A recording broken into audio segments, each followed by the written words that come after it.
It's officially day 131 of the lockdown.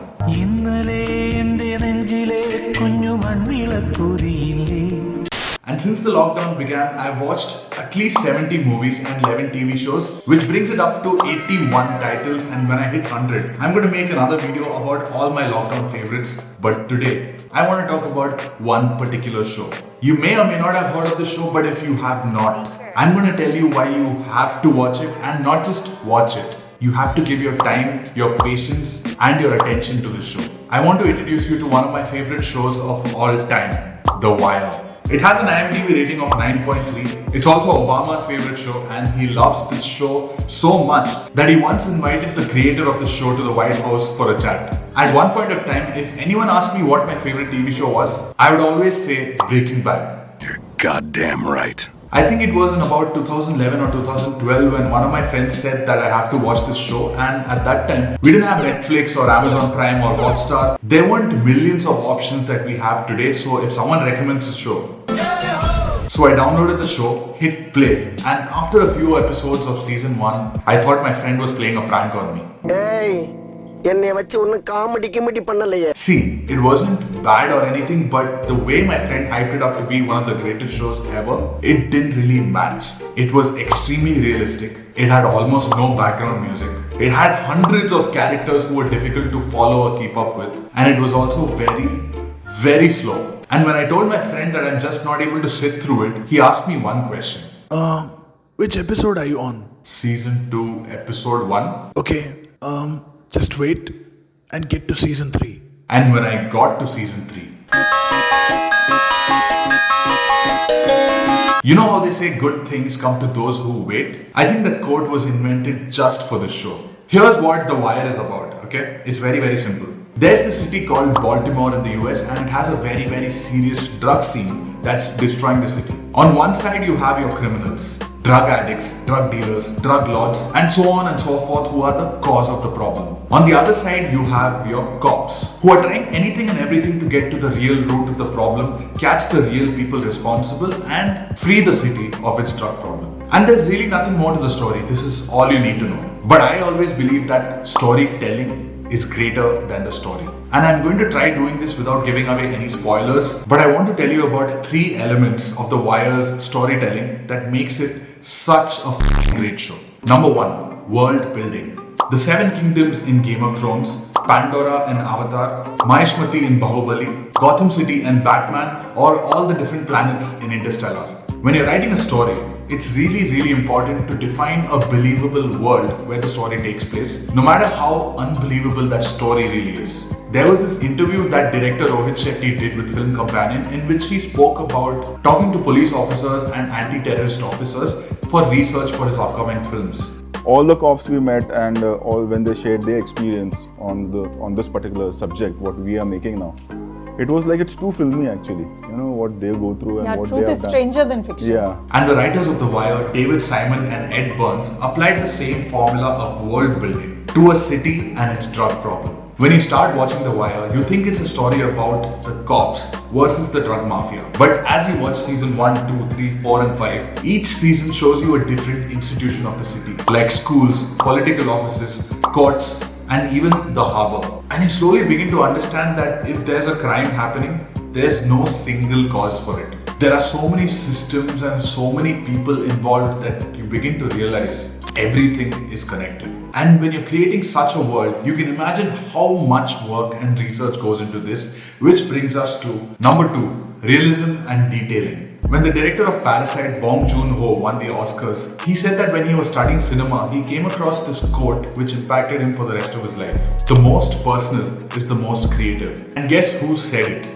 Martin Scorsese, one of the world's greatest filmmakers and Bong Joon-ho's biggest inspirations. The Wire's creator David Simon used to be a journalist for 12 years, working at a newspaper called The Baltimore Sun, where he reported on different stories, especially about crime and the police department. His co-writer Ed Burns was an actual police officer in the Baltimore Police Department for more than 20 years. And together, apart from writing an entire book about their experiences, they teamed up to pour in all their stories, all their research about real life incidents and cases and cops and criminals into The Wire. In fact, a lot of the minor characters are played by actual real life cops and ex-criminals, but every single character is based on a real person. So this show is as authentic and as detailed as it can get. So we spoke about world building, we spoke about realism and detailing, but what really pops the show is number 3, unforgettable characters. What most of our films do is glorify police officers to the level of gods.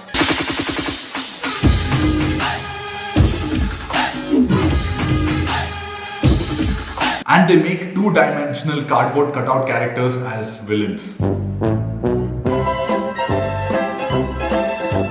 If we want to start trashing cop films, we can keep going on forever, but let's take a good film like Vikram Vedha. In the beginning, you think it's a story of a cop versus a gangster, good versus evil.